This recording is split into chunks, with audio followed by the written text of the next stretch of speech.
Welcome back, my friends, to AA Recovery Interviews. I'm your host, Howard L., and I'm an alcoholic. Sober since January 1st, 1988, one day at a time. I'm grateful you've joined us. AA Recovery Interviews is the podcast where Alcoholics Anonymous members from around the world share their extraordinary stories of experience, strength, and hope. Explore over 175 awesome interviews I've produced on Apple Podcasts, Spotify, or any podcast app, or at the website aarecoveryinterviews.com. Every episode is an inspiring, engaging, and powerful testimony of the recovery available to all in AA. Today is an encore episode of my interview with Susan D., originally released as episode 68 in March 2022. Susan has been a sober member of Alcoholics Anonymous since January 2003. Every now and then you meet someone for the first time in an AA meeting who you can just tell is working a good program. My guest on today's show, Susan D., is that kind of person. When she first attended a Tuesday meeting that I've been going to for the past 15 years, she showed up early with the countenance and the confidence of someone who has attended many such meetings. She comfortably introduced herself and was soon chatting among our members who show up early for the fellowship before the meeting. When the originally scheduled leader couldn't make it, the chair asked Susan if she would lead the meeting. She said yes instantly and proceeded to lead a fine discussion, infusing her share with the experience of 19 years sober and plenty of references to the Big Book. In the following weeks and months, Susan became a regular attendee and participant at that meeting, readily accepting the service commitment of talking with newcomers and others looking for knowledgeable guidance in the program. Susan's story will strike a familiar refrain for many baby boomers who became alcoholics and drug addicts.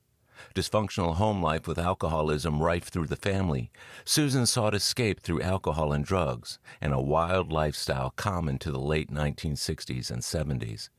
Though a binge drinker, her blackouts shielded her from cognitive awareness of the damage she was doing to her own life.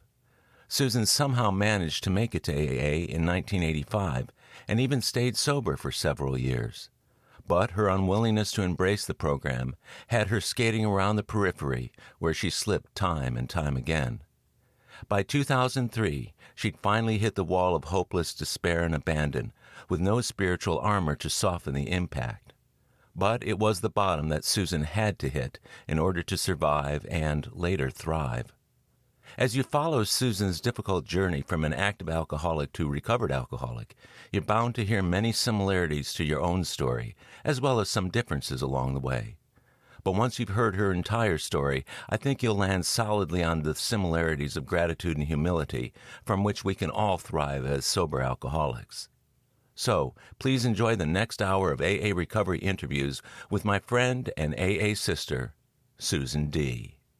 I'm Susan. I'm an alcoholic. Well, thanks so much for being here on the AA Recovery Interviews podcast. I really have enjoyed going to the meetings that you and I have been together. We only recently met, but the really cool thing is I've known your brother since he very first got sober. And you know how you can know people for years and not know anybody in their family?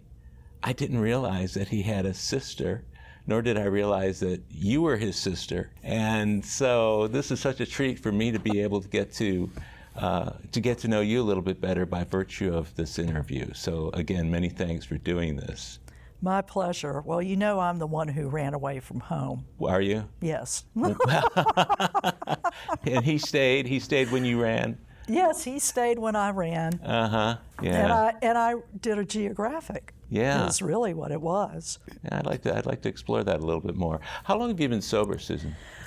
My sobriety date is January 12th of 2003. So I just celebrated 19 years. 19 years. Congratulations on that. You. January is always a good time to get sober because new year, new beginnings. That's always important. Now, you're living part of the time, I believe, in North Carolina, and then you come back to Houston. Just this year. So that's how you now know that my brother has a sister. Oh, okay. I moved to North Carolina in 1997. And I just came back this year, 2021, to spend part of the year in Houston. I'm a native Houstonian. I grew up here. My family stayed. I ran away. You ran away. Yeah. So what was going on that precipitated that? Why did you run? Well, I was drinking. Yeah. And I got into a relationship, and nobody was acting right. My family wasn't acting right. So I was like, well, I'm going to turn 40 pretty soon, and if I don't leave before I'm 40, I'll never leave. And because I had a partner at the time who was willing to go with me, it was the easier, softer way than actually being brave enough to go on my own. So that's what I did. And we were drinking buddies, but as soon as we got to North Carolina, she stopped drinking. So then anything that went wrong, it was my fault. That's convenient. Wasn't it? You know? Yeah, well, that didn't last very long. Well, where did this drinking behavior come from? Is this something that in your family of origin, did that start off for you there, or where was that the case? You know, it's interesting. Yes, my father was an alcoholic, and the attitude in my family was, well, it's better if you drink at home so you can learn how to manage your drinking. So I can remember being 15, 16 and being offered beer, or when on my 16th birthday, I was allowed to go drink in the bar at the yacht club. That was my first real, oh my God. You would have thought that the hangover and getting ill from that experience would have been enough, but it wasn't. But I didn't really drink through high school. My drinking started in college when, again, it's like if I'm away from my family and I don't have to behave, it's on. Yeah. So that's basically how I drank through college. And I quit when I graduated from college for 2 years. And then I made the mistake I was living in Washington, D.C., and I started graduate school in Baltimore. My parents divorced, and being the good codependent, I thought, well, I have to go back to Houston and help my mother. Well, my mother didn't need my help. You went anyway? But I went anyway. You went anyway. And that's when my drinking, I started drinking again. Instead of being, just an occasional drinker, or when I was socializing with friends, that's when I started going out to bars. Now, going back to what you said, because that's a really interesting trajectory, how you stopped after college and you came back while you were in graduate school to help out your mother. I had started graduate school. I had made plans to return to graduate school, but then I decided, maybe I'll try law school. It's not a good idea to be drinking and going to law school. I know it happens all the time. In fact, if you listen, of the 65 people I've interviewed, about a dozen of them are lawyers, and they tell a lot of the same stories. I was curious about the alcoholism in your family and how that might have predicted your starting to drink at a later age. You said your dad was an alcoholic? My dad was an alcoholic. Was he in recovery? That's another story. When I was a senior in college, we did an intervention. I flew back to Houston. I was going to college out of state. I flew back. We did the intervention. And he went off to treatment, and from there came to my college graduation. And I spent part of that summer in Houston, and he was in sobriety, working AA. I moved to Washington, D.C., and then it was that thing that a lot of alcoholics do. Well, I haven't had a drink in, and so at Thanksgiving he was like, well, I could have a glass of wine. And by that spring, my mother was like, you're out of here. Wow, that went downhill really quick, didn't it? It progressed really quickly. You were a member of the intervention group that intervened on your dad. Yeah. You were in college, though, and you had stopped drinking by then? No, not by then, but I would get together with my buddies on a weekend, Right. and if we were playing cards or shooting Yeah. pool, but I knew I drank too much. Right. So the thing that's curious to me is you're in an intervention for somebody who's drinking too much, who has a problem, and you're sitting there as the person, the budding alcoholic. alcoholic. I'm curious, what were you thinking during that intervention about your own alcohol use and that sort of thing? You see, here's the alcohological thinking. Alcohological. I like that. I know I drink too much, but Right. I don't drink every day. Mm-hmm. I don't drink with a whole group of people at a bar and come home, or come shit-faced. Mm-hmm. I'm Dean's List. I'm writing my thesis as a senior. This, that, and the other thing. I've got this under control. And then to stop for those 2 years after college, see, I got this under control. How could I be an alcoholic? When you heard that from I get that. I would assume your dad might have said something similar to that during the intervention. Am I right? He really didn't say a whole lot of anything during the intervention. Was he a functional alcoholic? No. He wasn't. No, I mean, he had a business. Uh-huh. He represented other companies, and they were starting to cut him off because of his drinking. Okay. So, no, he wasn't functional. He drank every day. Yeah. I can remember some mornings him popping a beer first thing in the morning. Mm-hmm. And now that I know more about alcoholism, it's like, yeah, that was really bad. Yeah. know? That's been the case for a number of the people I've interviewed. Having alcoholic parents, either treated or untreated, that decision to allow the kids to drink in the house, I'm curious about that. What was behind that in your parents' mind? For me, so I would learn how to drink like a lady. And you were going to learn how to drink like a lady from whom? Not exactly. your dad, right? my mom and my dad. Well, my mom was a good co-alcoholic who was a control freak. So it was all about, and her belief was that she must be doing something wrong if she can't get my dad to stop drinking. Oh, yeah. So, when my drinking took off, I got the hairy eyeball look a lot about, you're too loud, that means you've been drinking, cut it out. I was a real uptight kid. Yeah. And so if I was kind of loosey-goosey and laughing and being loud, then it meant you were drinking. There's your sign.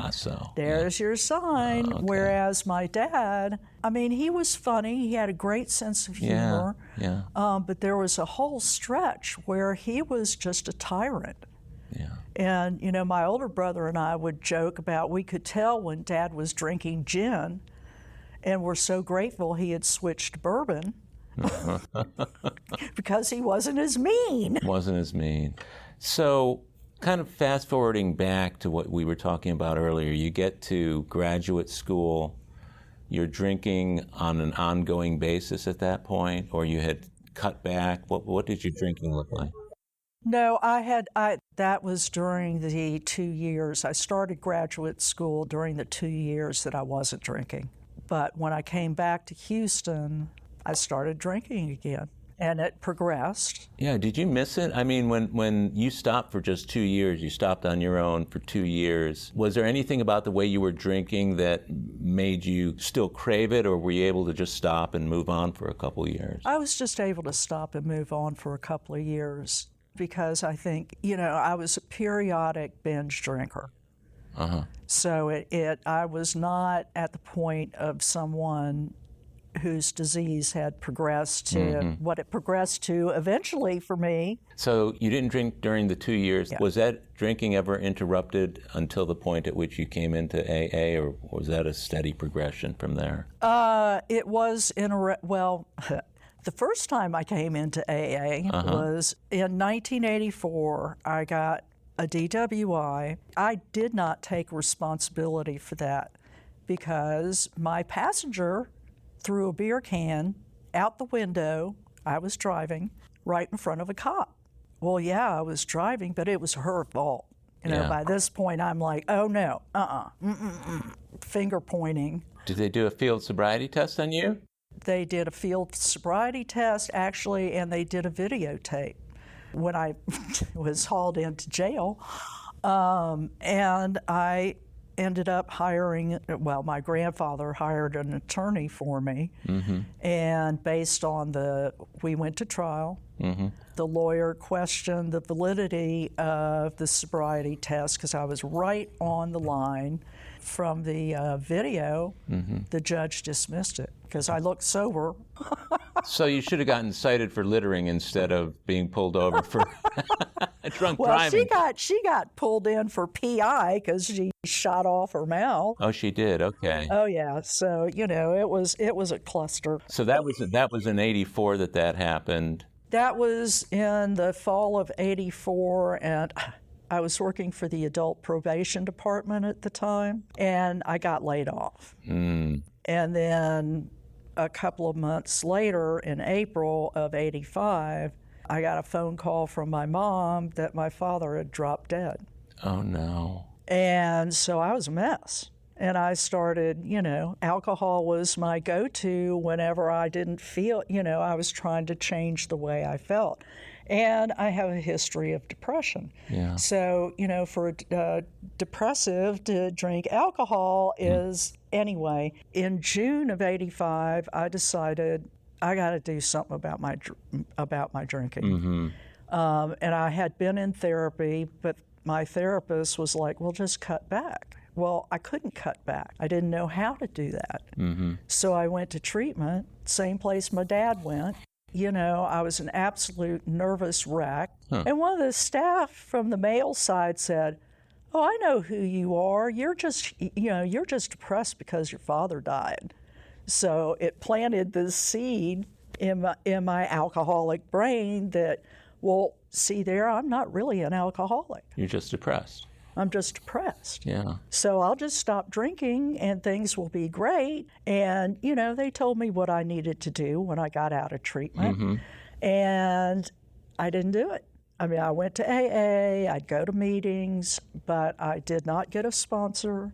I did not work the steps. I could talk AA because, after all, I got my master's degree in social work. And because I was working for an agency with an alcohol and drug program, I had to get certified as an alcohol and drug abuse counselor. So how could you be an alcoholic? I had all this knowledge. Well, you read the big book and it tells you that knowledge avails us nothing. So I stayed dry for about 5.5 years. Were you going to AA the whole time? I was I was going to meetings, but I never worked the program. I didn't do the program. Why were you going to meetings if you weren't working the program? I'm curious. Well, that was the only part of the program I could accept doing. Because I looked at those steps and I went, okay, first of all, that God word, no, we're not going there. Yeah. Even though I've always had a connection with a higher power, but I fell into the trap of theological debate. No, you all are wrong, or you're hypocrites. Well, that's the pot calling the kettle black. Yeah. To be talking AA and not doing it, to be talking all these wonderful spiritual, stuff, and not doing it. So I was real good at talking the talk and not walking it, but I would point it out in other people when I really needed to be dealing with the fact that I was doing it. Yeah, dealing with yourself. Now, and again, that in the big book, it talks about that. Yeah, it does. Yeah. It does. And so while you were staying dry, yeah, it sounds like sobriety to me instead of sobriety, but yes. So you're staying sober. Were you going to AA? It didn't sound like you were using AA to stay sober. Right. It doesn't sound like you were actually recovering using AA. No, I wasn't. But it was you were self-will. But you were still going. I was still going. What was there about AA that made you want to keep coming back? To be honest with you, it was an ego thing. To be honest with you, it was somehow tied to this idea that I had to present myself in a certain way. And so it was more about reputation. I see. Yeah. It was just weird. Were there people you were trying to please by going, or was it just the airs that you were putting on that you were this sober woman going to AA? Well, I hung out in gay AA. Yes. And I worked for a gay mental health agency. Okay. So I had something to prove as community standing. I see. It was just insane, yeah. But I was not a well woman because I was dry, but I wasn't in recovery. So that knowledge, all that knowledge that you had being a social worker and having that master's degree was illusory when it came to actually being able to help yourself. You were the only person you couldn't help at that point, huh? Right, pretty much. That's amazing. Yeah. So this thing kind of progresses then. You're sober for 5.5 years. Mm-hmm. What tripped the alcoholism into you drinking again? Two things. One was in 1991 I got seriously ill, and the doctor couldn't really figure out what was wrong, but my cognitive stuff went, and I got wasting syndrome, and I was working with people with AIDS. So it was mimicking a lot of that. Yeah. So I got tested, and of course it was negative, of course. And finally, I got a diagnosis of chronic fatigue, immune deficiency disorder. So I had to take a leave of absence until, and that's when I really started on antidepressants, and it saved my life. Yeah. Because that mental fog just dissipated, and I could think again. It got so bad that I couldn't have a conversation. Yeah. And I would stutter. I've never stuttered in my life. Yeah, depression will do that. I know. I've got clinical depression and have been treating it for the last 30 years. I'm sure I've had it my whole life, but it wasn't until 35 years ago that I finally did something about it. Were you back to drinking before you got diagnosed? No. Okay, so you were still sober when you got diagnosed? I was still sober when I got diagnosed, and I was still sober for several months after that. What tipped the scale was I had the opportunity to go to Europe with a friend. And I thought, oh, that sounds like fun. And, we're going to Amsterdam? Well, maybe I could just do a little bit, and when I get back, I'll just stop. Yeah. Let me back up to one thing. I do remember while I was waiting for my results of my HIV test, and when I finally got them, I can remember sitting at my desk at work going, I did not get sober to put up with this shit. So there was my attitude of, well, life shouldn't have dealt me this. I'm dealing with enough, it was all that self-centeredness. So when the idea of going to Europe came up, I was like, I deserve to go and have a good time, and I'll just stop when I get back. Sounds like the ulterior motive was built into that one, right? Yeah, it was. Up until that time when you were going to AA meetings, had you not heard your story in there? Or had you not heard about someone getting through what you were about to have to go through with the AIDS test and everything else? Well, I heard, I did hear some of that, but from my coworkers mostly. Really? Yeah. Okay. And and it was, for me, it was I was losing people right and left, and it just got to be too much. Yeah. And add that to the depression, and add that to, not having a network within AA, because I went in and shot my mouth off, and I, last person in, first person out, and it was just for show. It was just, Yeah. Although, from what I know about, and I've had the opportunity to have attended a number of meetings at like Lambda, and a couple of my very close friends, in fact, one who was sober 45 years when he died at the age of 94. That's I think amazing. you know who that is. Or you might know who that is. But one of the things that he always said was, it's hard enough to get sober without all the added grief of losing all your friends, including those who have gotten and have stayed sober. Yeah. So there were a lot of people who were able to stay sober until they died, but yet if you're not there to hear or internalize that message, then you might be next, right? Right. So you go to Europe. So I go to Europe. Yeah. And I have a good time. Right. Uh-huh. And I come back, and I was so angry with the person I went with that I said, I'll show you.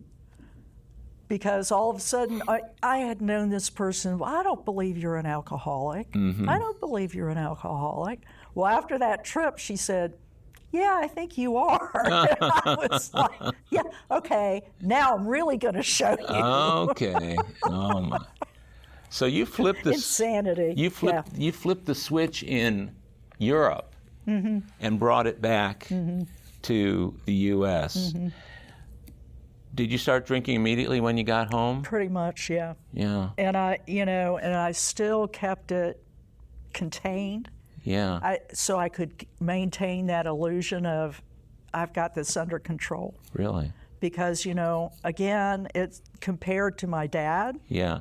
I didn't drink every day. Right. I didn't, all the yets. Yes. Because by the time I came back to AA in 2003, I was drinking every day. I had given up my profession. I had, I still had a roof over my head and a car and all that good stuff. Yeah. But I drank every day. And, I don't start drinking till 5 o'clock. Overlooking the fact that every time I drank, I either blacked out or passed out. I was a blackout drinker. That's scary stuff. While you were a binge drinker, you were a blackout drinker as well? Yeah. Okay. Yeah. At times, not every time I binged, but a lot of times. So the difference between Susan that went to Europe and Susan that came back from Europe, before you went to Europe, you were still going to AA meetings. After you got back and you had started drinking again, and you continued it on to show that other person. Were you going back to AA meetings while you were still drinking? Did anybody ever call you, or did you ever run into any of the people from the meetings that you were going to? So you had no accountability. That's right. No sponsor. No sponsor. Didn't have friends that I, and then I left my job with the counseling center, and they all knew I'd started drinking again. Nobody stepped in to say, nope. Yeah. Nope. I just moved on so I could continue to drink. So you could continue to drink. I've always thought, and I've had the opportunity to know a lot of people over the years who either continued to drink or they continued to go to AA without working the steps. And I've always thought that the most miserable place to be in the world is an AA meeting when you see everybody else getting it and getting sober and living decent lives, and you're sitting there still feeling miserable, knowing that you're deceiving everybody by still drinking. Yeah. Did you get any of that sense when you were back going to AA meetings? When I finally So how I ended up back in the program. I had a friend that I was out drinking with, and she got her second DWI while I was with her. So she lost her license. And This is not the beer can lady. This is a different lady. So anyway, she lost her license, and of course she was mandated to treatment. And so I took her to meetings for months. I would sit there, and so I stopped drinking, in support of her. I would take her to meetings. I'd sit there and introduce myself, and I'm an alcoholic, and then I'd go home and drink. So you were taking her to meetings, and you were going home and drinking. Did she know that you were doing that when you got home? Yeah. And so she finally said, I can't hang around with you. So she really wanted to stay sober. She wanted to stay sober. While you wanted to drink. Well, I used 9/11 as an excuse to start drinking again. So you parted ways at that point with her? Yeah, by November we parted ways, yeah. So 9/11 was a reason to continue drinking at that point? An excuse to relapse. Prior to 9/11, had you been sober? Not very long, like 3 or 4 months. It didn't feel good not to be able to drink. I'm sure I went through withdrawal, and I was still talking program stuff and and the penny hadn't dropped. I get it. And I went on drinking even after my friends said, I can't hang out with you. And I'd start earlier and earlier. The beginning of what happened at the end of my drinking was I came to Houston for Christmas.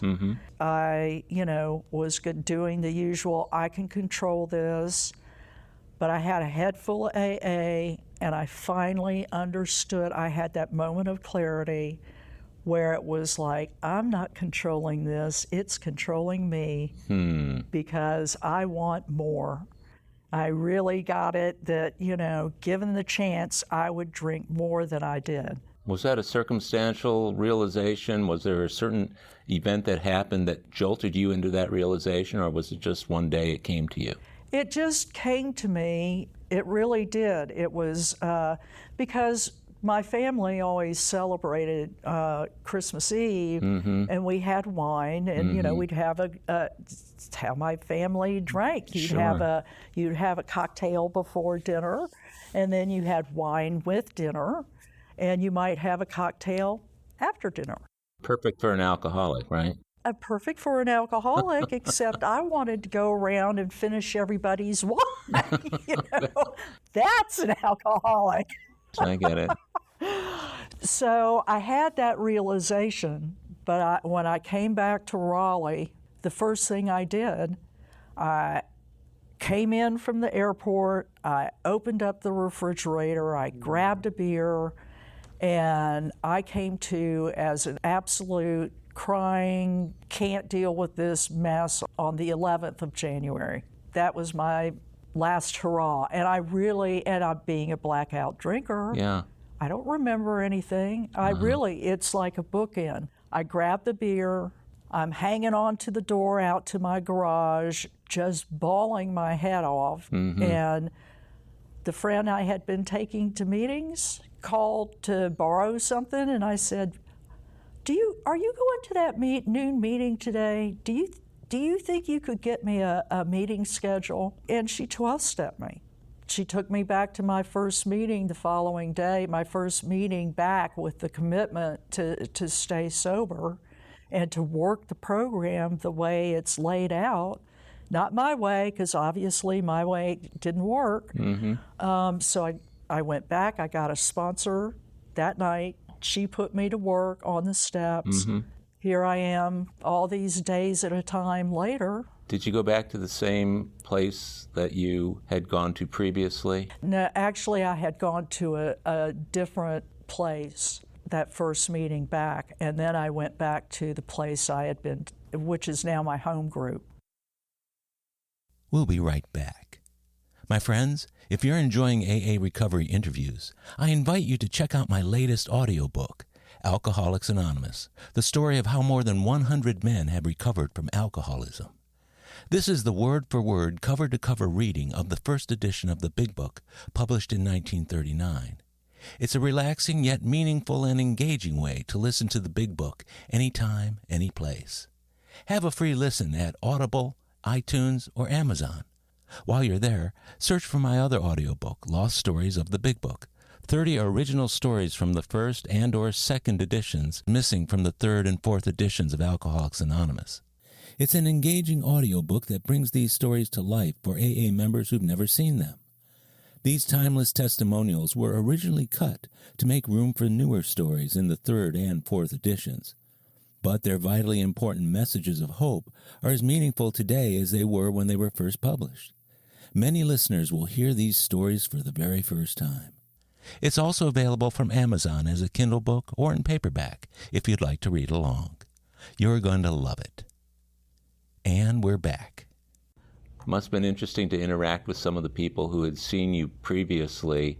Have you ever gotten any feedback from them about how you looked or acted when you came back? You know, I just remember one woman looking at, because I was sitting in the back, shaking and sweating and tying knots in a coffee stirrer, and one of the home group members said, "Are you okay?" And I just had this sense of relief, and I said, "Well, no, but I'm going to be." So, I mean, they just welcomed me back like, "Oh, glad you're back." So, no, I didn't get any feedback about, or, you know, as I kept going, you know, it became my home group. Over time, people would say, "I remember when you first came in." I mean, that's kind of how those conversations have gone, because finally we get to we're able to accept that and talk about that and laugh about that. I'm so glad I'm not there anymore. Yeah, I'll bet. And you were just coming off a bender when you went back. Did you have any withdrawal? Or Oh, yeah. What was that like? Sleep disturbance, sweating, shaking. I shook a lot. You still kept the resolve, though, didn't you? Yeah, I did, because I had surrendered. Because I can remember while I was hanging on to that door in my house, bawling, there was a little voice in the back of my head that started asking me questions. Like, are you willing to get a sponsor? Yes. Are you willing to work the steps? Yes. Are you willing to do everything that you weren't willing to do before in 1985 when you first came around AA? And it was a resounding yes. Because, you know, I knew that if I didn't stop, I was going to die from it. Yeah. And I didn't want that. Yeah, that's a great realization to come to. Yeah. And especially that you were able to get a sponsor your first day back. Yeah. And get to work on the steps. How did she handle that with you? Oh, she was old school. And how I ended up with her was I went to a meeting. She shared that she had just moved here to North Carolina from out of state and that she was looking for new sponsees. And she was, you know, telling parts of her story, and she was laughing about it, and I was just like, that really attracted me. I was like, I so want to laugh again, because I was just like, I'm never going to laugh again. This is so horrible. Oh, you know. And so we met. Well, first of all, she said, call me every night until I tell you you don't have to do that anymore, okay? We met, and I told her my story, and she surprisingly said, well, I don't think we need to work the first 3 steps. I think you have those, so start on your 4th step. So within my first 60 days, I had completed my 4th step, my first 4th step. Yeah, I did one in treatment in 1985. Well, I was not capable of being completely honest with myself or anybody else. So I took that dive. Have you done subsequent 4th steps? I've done subsequent. I've done a lot of spot inventories because, you know, I was a blackout drinker and I'd forgotten things and things would come up and I'd go, oh my God, I forgot about that. And so I'd call my sponsor and say, I just remembered this and let's Yeah, that's great when you can have that kind of clarity years later when the fog really does start to lift and is completely lifted. So you did your 5th step with your sponsor. Yep. And then what was the pathway through the rest of the steps like? She had me do what the big book suggests, which is, after the 5th step, go home and ask myself if I'd been complete, and go and then read the 6th and 7th steps and, 7th step prayer, and then immediately got into 8. Get back to work. Get back to work. Did my list. We went over the list. These I can do now. These need some more time, and these when hell freezes over. Oh, wow. I had one of those. One of those that to do it would injure them further? Well, no, that I was so full of anger and resentment. I felt so wronged by this person. I just wasn't ready. And so that old timer, well, she's now an old timer, who had asked me if I was okay when I went back to that particular room. She would share about how she had to become willing to become willing to become willing. And so I had one of those on my 8th step. So the 9th step, as far as making direct amends, I had some things that, if the person was available, wherever I ran into or whenever, I would make amends. But there were people I wasn't in contact with and hadn't been for, years. And with my family, I made living amends. I didn't take money from them. I didn't, yes, I showed my behind a time or two, but what I knew that if I changed my behavior and I changed my attitudes and I just started being more of a part of, and I worked through the resentments, if I did the work, it would be better. And now it's better to the point that here I am spending part, because most of my stuff was toward my mother. I mean, I had that stuff toward my dad, but, he was gone, and so I wrote a letter. That's the best I could do. And with some other people, I wrote letters.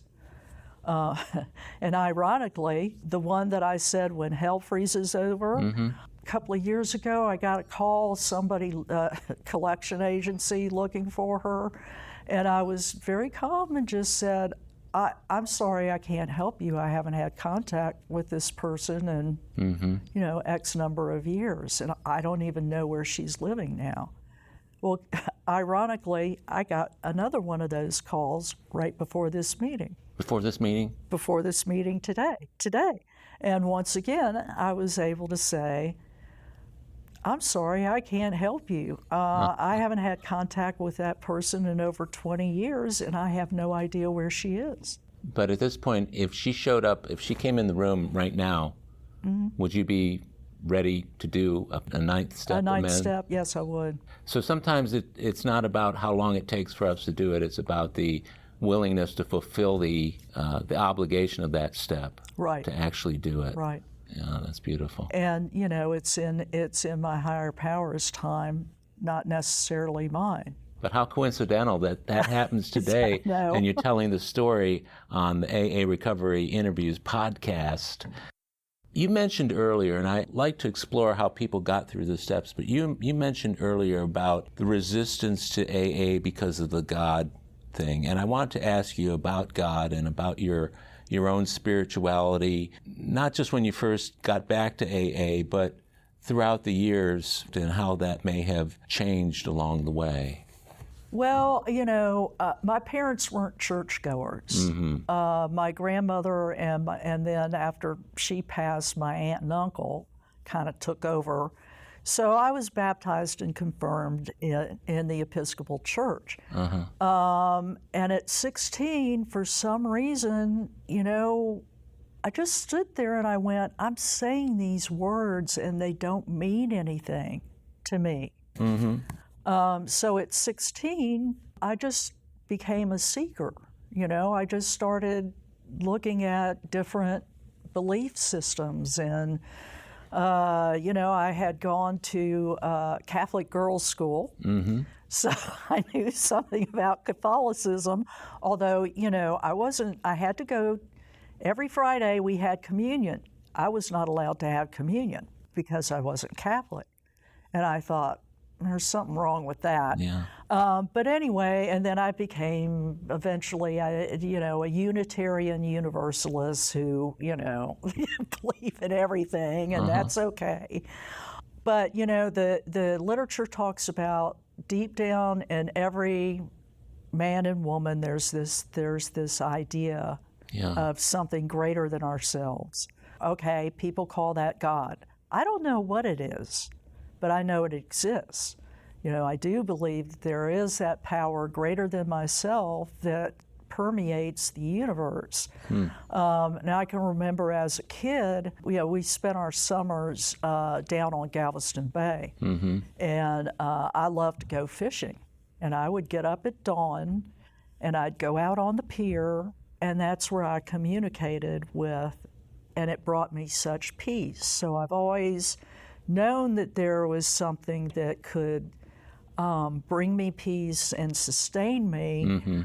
I just got tangled up in being angry at organized religions that were judgmental and condemning and all that kind of stuff. And particularly, part of my grief with all of my HIV folks was, how can you treat your own son the way you're treating? How can you judge your son for being sick?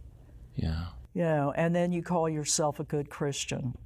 Well, that doesn't fly with me. That must have been really rough to watch on an ongoing basis. Yeah, it was. Yeah. And so I really copped an attitude. And so when I saw God, that was my association of this judgmental, condemning, and you're all a bunch of hypocrites, and I don't want anything to do with it. You got God tangled up in that idea, right? Yeah, I got God tangled up in that idea.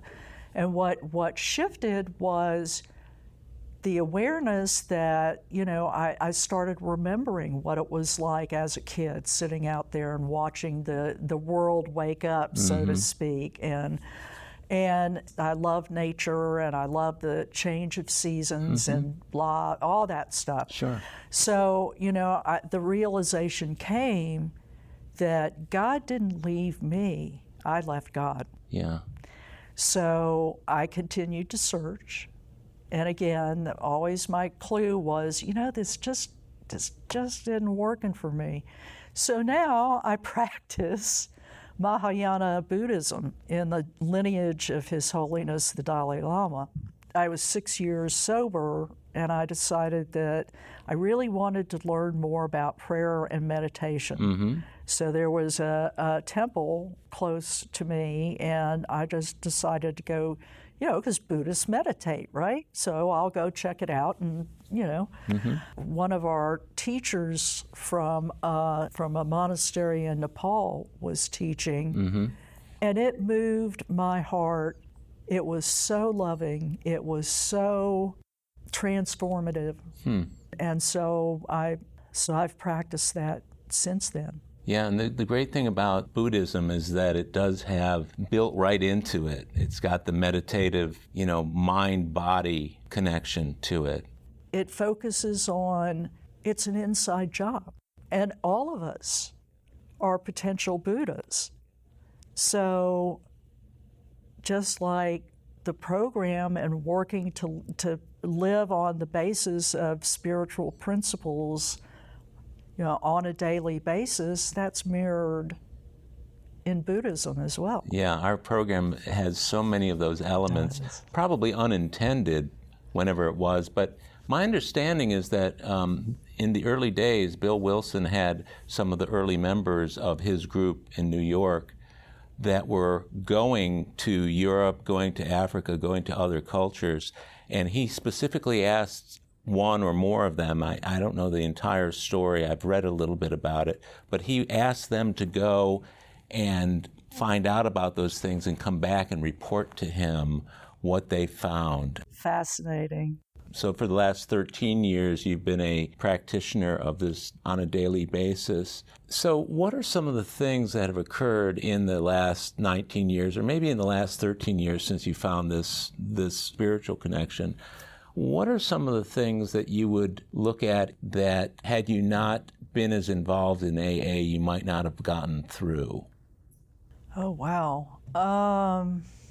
Well, certainly dealing with an aging parent who, is fading. Mm-hmm. And just last week, I lost a sponsee to suicide. What I get to do today is I can feel my feelings around that and be in acceptance, knowing I don't understand. But I can suit up and show up for the family, which I'm going to do. They're having a gathering Thursday night, and I'm going to go be there. I get to have dinner with my sponsor. Yay! That's great. And so life is going to come at me, and it's going to, and we're in, this is samsara. This is this is suffering. Yeah. We're all going to experience it, and we all have developed tools to walk through these dark things. And actually,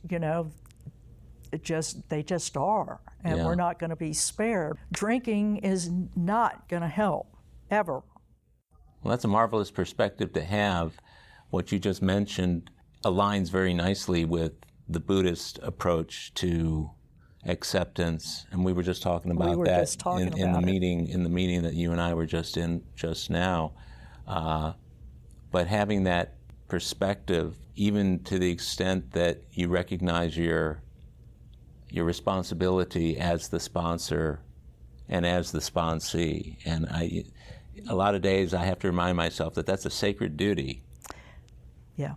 And it's the thing that will most assuredly allow me to stay sober and lead an enriched life. Right, and something you mentioned earlier about, when I was going to meetings but I wasn't connected with anybody, about, not being accountable. Today I'm accountable. Today I'm responsible. Today I'm available to all these people that I wouldn't have been available to before. So you're sponsoring women? Yes. Other service work that you're involved in? I do a lot of service work I'm still the treasurer of my home group. That's been interesting. We've been doing this long distance. Yeah. It's worked, it's worked just fine. And I also do a lot of service for my Buddhist center. Have you gone back into the profession since you got sober that you had been in? Nope. So that was a chapter of your life that was left behind when you came in? I switched careers. I became a massage and bodywork therapist because I've always been fascinated with mind-body, and particularly around trauma. That fits nicely with the Buddhist thing too, doesn't it? It all fits together. So That's wonderful. Unfortunately, I got carpal tunnel and I have arthritis, and I was not able to continue to practice. So now I'm retired, and that gives me the opportunity to do more service work, and I'm grateful for that. It gives me the opportunity to do service to my family here in Houston.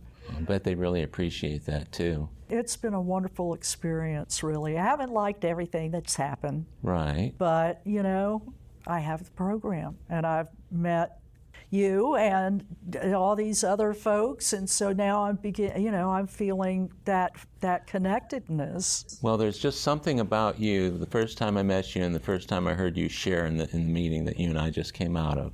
Certain people are working a good program just by their demeanor when they come in to the meeting for the first time, from another city or whatever else. I knew the first few words out of your mouth as we exchanged, pleasantries before the meeting. I knew that you were a solid AA member. There was something about it that comes through. Do you ever feel that way when you're around AAs, around other members? Yeah, I do, and I think I'm finally comfortable in my own skin. I'm not fighting anybody or anything anymore.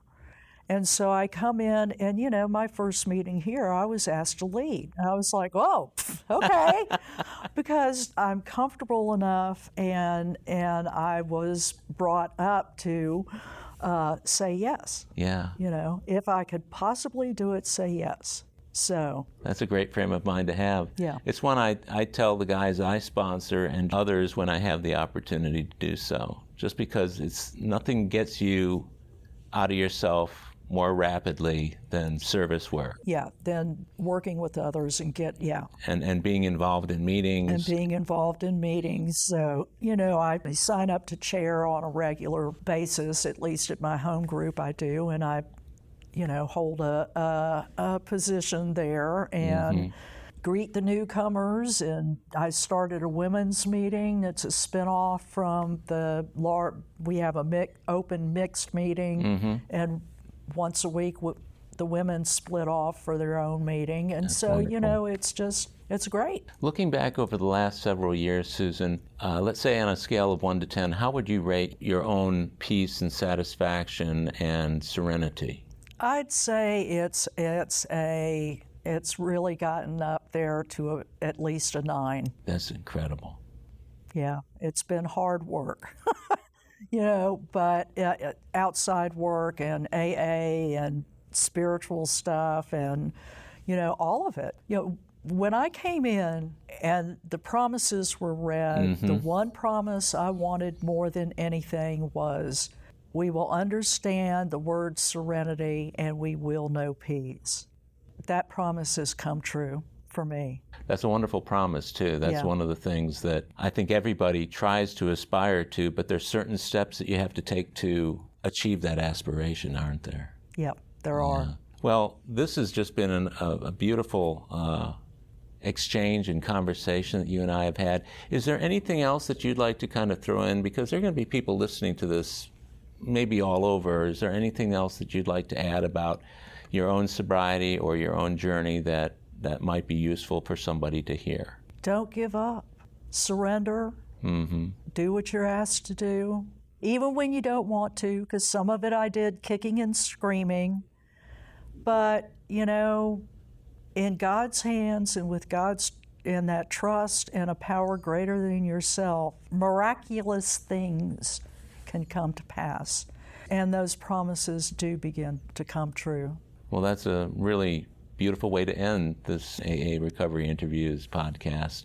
I want to thank you for doing this so much. I love you, and you've become a really good, strong member very, very quickly in this group. Thank you. Well, my friends, that's it for this episode of AA Recovery Interviews. I want to thank my guest, Susan D., for sharing her story, and thank you for tuning in. If you enjoyed AA Recovery Interviews, will you please leave a multi-star rating and review for the show on your podcast app? That'll help others find us. As the number of worldwide listeners grows, this podcast will be of greater help to more and more people. Of course, you can listen to all of the interviews on Apple Podcasts, Spotify, and other podcast providers. Or tell Siri, Google Assistant, or Alexa, play AA Recovery Interviews podcast.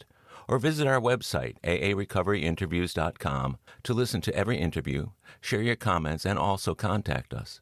If you want to email me directly, it's howard@aarecoveryinterviews.com. By the way, this podcast strictly adheres to AA's 12 traditions and all General Service Office guidelines for safeguarding anonymity online. I pay all production costs, no advertising is allowed, and no one receives financial gain from the show. AA Recovery Interviews and my guests do not speak for or represent AA at large. This podcast is simply my way of giving back to AA that which has been so freely given to me. The next episode of AA Recovery Interviews is on the way, so keep coming back. It'll be here soon.